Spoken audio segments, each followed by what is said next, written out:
عندما كان كريستيانو رونالدو يطلق التصريحات الصحفية بلهجة حادة يتوعد فيها الثأر، أتاه الرد من سفيان رحيمي في قلب الأول بارك بعد أن فعلها قبل ذلك في ليلة الذهاب.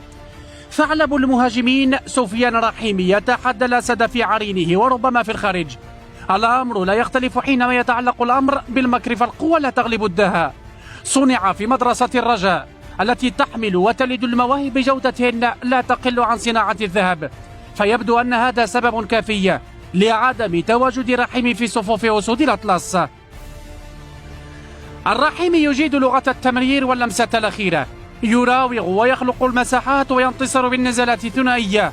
رغم ذلك إلا أن وليد الركراك يستمر في تهميش سفيان ولا يأباه لتألقه وكأنه لا يملك الجنسية المغربية. سلعة مدرسة الرجاء تحتوي على الضمان في الجودة، ولكن لا أعلم لماذا الركراكي لا يحب كل ما يتعلق بهذا النادي.